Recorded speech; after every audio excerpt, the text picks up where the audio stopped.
সোজা গুলি করো, যেখানে পাবে গুলি করবে, এই কথাগুলো এখন দাবানলের মতো ছড়িয়ে পড়ছে বাংলাদেশের রাজনীতিতে। 18 সেকেন্ডের একটি অডিও ক্লিপে দাবি করা হচ্ছে এই গলার স্বর শেখ হাসিনার, সাবেক প্রধানমন্ত্রী শেখ হাসিনার। আর সেই অডিওতে সাবেক প্রধানমন্ত্রী সরাসরি প্রাণঘাতী অস্ত্র ব্যবহারের নির্দেশ দিচ্ছেন। এই ভয়ঙ্কর অভিযোগ তুলেছে বিবিসি। আন্তর্জাতিক এই সংবাদ মাধ্যম বলছে 2024 সালের আন্দোলনে শেখ হাসিনার অনুমোদনেই গুলি চালায় নিরাপত্তা বাহিনী। প্রমাণ মাত্র 18 সেকেন্ডের একটি অডিও ক্লিপ। এই অডিও কি এখন মানবতা বিরোধী অপরাধের বিচারে গুরুত্বপূর্ণ প্রমাণ হতে চলেছে?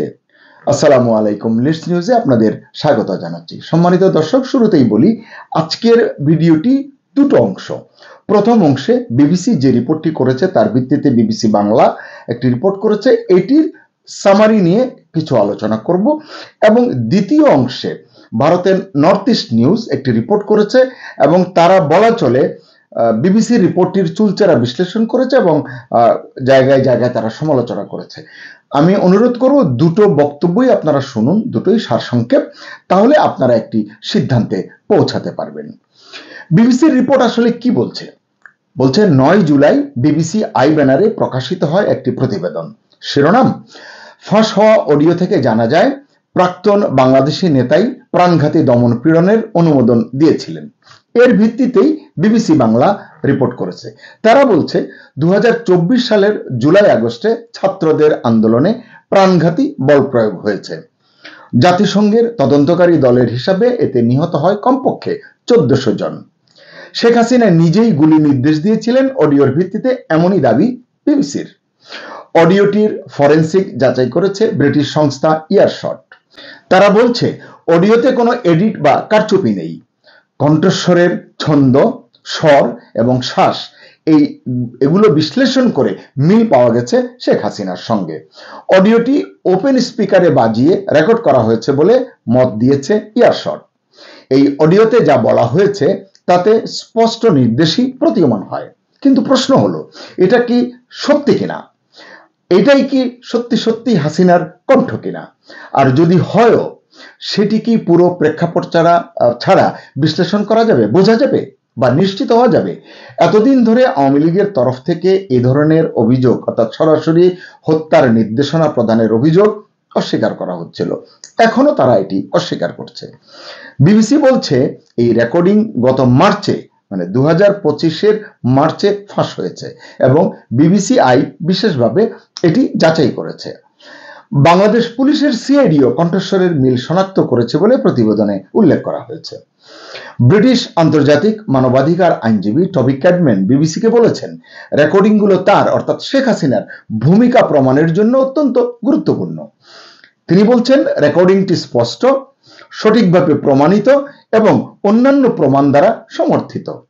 টবি ক্যাডম্যানের এই বক্তব্য অত্যন্ত গুরুত্বপূর্ণ। এ কারণেই তিনি বাংলাদেশের আন্তর্জাতিক অপরাধ ট্রাইব্যুনালের মানে আইসিটির পরামর্শক, মানে যেখানে শেখ হাসিনা সহ অন্যদের বিচার চলছে। কিন্তু ভারতে থাকা শেখ হাসিনা এবং আওয়ামী লীগের তরফ থেকে এই অভিযোগ অস্বীকার করা হয়েছে। তবু প্রশ্ন করা যেতে পারে, কণ্ঠস্বর, ফরেনসিক এবং আন্তর্জাতিক তদন্ত সবকিছু যখন একই দিকে ইঙ্গিত করছে, তখন কি সত্য অস্বীকার করা যাবে বা চাপা দেওয়া সম্ভব হবে? এই রিপোর্ট নিয়ে সরাসরি প্রশ্ন তুলেছে ভারতের নর্থ ইস্ট নিউজ। রিপোর্টটি লিখেছেন জনাব আমিনুল হক। তিনি লিখেছেন, প্রতিবেদনে যতটা না তথ্য দেওয়া হয়েছে তার চেয়ে বেশি প্রশ্ন তোলা হয়েছে। তার মূল অভিযোগ, মাত্র 18 সেকেন্ডের একটি অডিও দিয়ে এত বড় দাবি করা দায়িত্বশীল সাংবাদিকতা নয়। অডিওতে কার সঙ্গে কথা হচ্ছিল, কি প্রেক্ষাপটে কথা হচ্ছিল তা স্পষ্ট নয়। সম্পূর্ণ অডিও প্রকাশ করা হয়নি। এটা ইচ্ছাকৃত সম্পাদকীয় ফিল্টারিং কিনা এই প্রশ্নও তিনি তুলেছেন। ইয়ারশট কোন সময় রেকর্ড হয়েছে বা মেটাডেটা প্রকাশ করতে পারেনি। রিপোর্টটি এমন এক সময়ে প্রকাশ করা হয়েছে যখন বাংলাদেশ মার্কিন শুল্ক ও অভ্যন্তরীণ সংকটে জর্জরিত। এই টাইমিংটাও সন্দেহজনক বলছেন আমিনুল হক। তিনি লিখেছেন, এই রিপোর্ট নাটকীয় শিরোনামকে অগ্রাধিকার দিয়েছে, প্রমাণ বা গভীরতাকে নয়। তিনি সতর্ক করে বলছেন, বিশ্বস্ত সাংবাদিকতা মানে নাটক নয়, বরং বাস্তবতা ও তথ্যকে সামনে আনা। তার মূল্যায়নে এটি একটি খণ্ডিত প্রমাণ এবং যথাযথ প্রেক্ষাপটও এখানে স্পষ্ট নয়।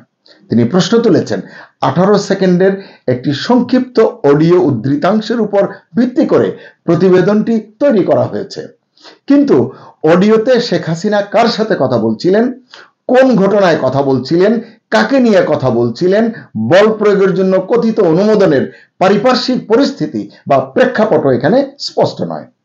বিবিসি বলেছে অডিওটি কারচুপি করা হয়নি, কিন্তু নর্থ ইস্ট নিউজ বলছে বিস্তৃত আলোচনার ইঙ্গিত ছাড়া আংশিক কথোপকথনের বাছাইকৃত প্রকাশে, মানে এটাকে সিলেক্টিভলি করা হয়েছে, বাছাইকৃত প্রকাশে সম্পাদকীয় ফিল্টারিং হতেই পারে, কারণ নিশ্চয়ই এই অডিওটি কেবল 18 সেকেন্ডের নয়, এর আগে পরে অবশ্যই কথা থাকতে পারে।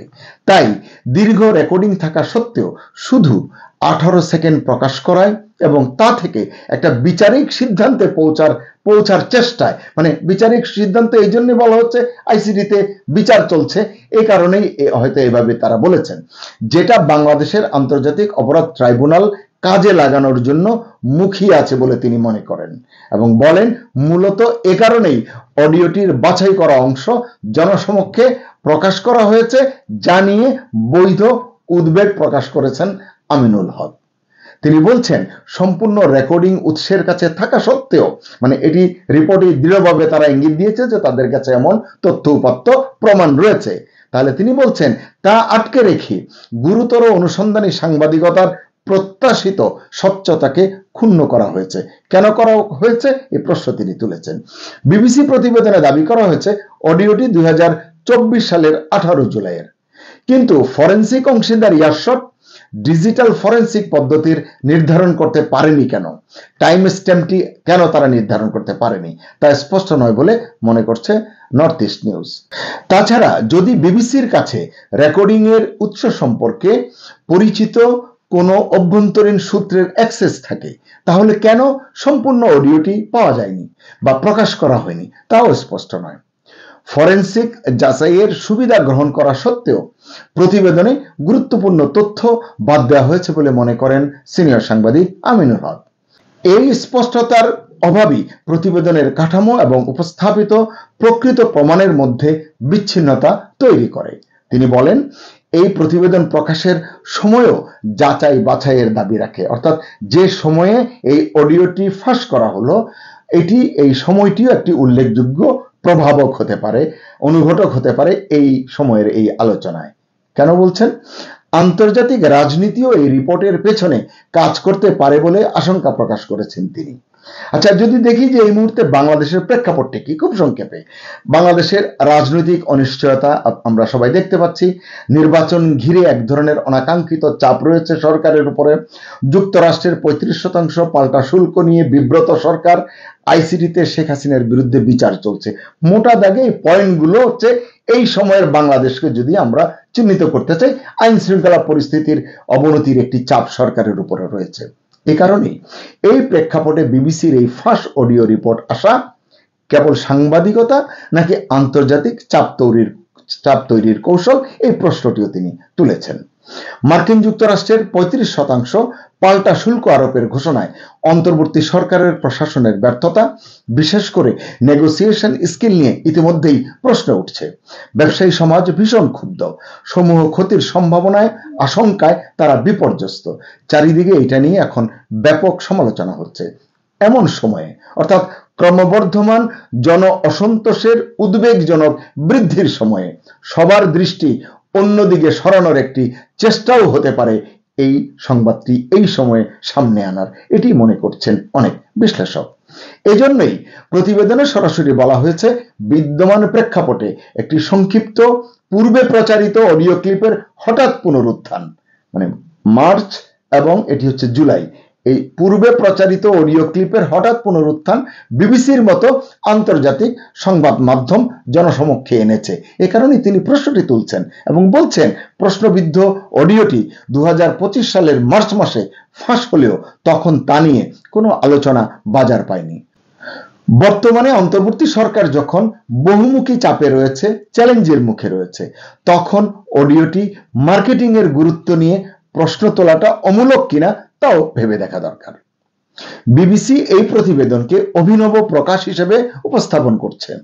নর্থ ইস্ট নিউজ বলছে প্রতিবেদনটি সূক্ষ্মতার চেয়ে বর্ণনাকে অগ্রাধিকার দিয়েছে। আমিনুল হক লিখেছেন, খণ্ডিত প্রমাণের উপর ভিত্তি করে নির্বাচিত প্রতিবেদন জনসাধারণকে ভুল তথ্য দিতে পারে, খুব স্বাভাবিক। রাজনৈতিক আলোচনাকে প্রভাবিত করতে পারে, এটিও সম্ভব। এবং কৌশলগত বর্ণনা সম্পূর্ণ সত্যকে প্রতিফলিত নাও করতে পারে, অর্থাৎ মিসগাইড করতে পারে। তিনি বলেন, বিশ্বাসযোগ্য সাংবাদিকতাকে নাটকীয় শিরোনামের বাইরে যেতে হবে, বাইরে আসতে হবে এবং দর্শকদের সেই জটিলতা বোঝার জন্য স্পষ্টতা নিশ্চিত করতে হবে, মানে সহজ করে তুলতে হবে যাতে দর্শক এটিকে বিশ্বাসযোগ্যভাবে গ্রহণ করতে পারে। দর্শক, এখন প্রশ্ন আপনার কাছে, আপনি কি মনে করেন বিবিসির ভাষ্য অনুযায়ী এই 18 সেকেন্ডের অডিওই কি শেখ হাসিনার বিরুদ্ধে উত্থাপিত সকল অভিযোগের জন্য যথেষ্ট প্রমাণ হতে যাচ্ছে? এমনকি আইসিটিতে বিচারের জন্য এটি গুরুত্বপূর্ণ বিবেচিত হতে যাচ্ছে? নাকি জনাব আমিনুল হকের মতো আপনার মনেও এটি নিয়ে কোনো সন্দেহ আছে, কোনো প্রশ্ন আছে? আপনার মতামত দিন কমেন্টে, আমরা জানি প্রশ্ন করলে উত্তর পাওয়া যায়, কিন্তু প্রশ্নহীন বিশ্বে তথ্য নয়, কেবলই বিভ্রান্তি ছড়ায়। আল্লাহ হাফেজ।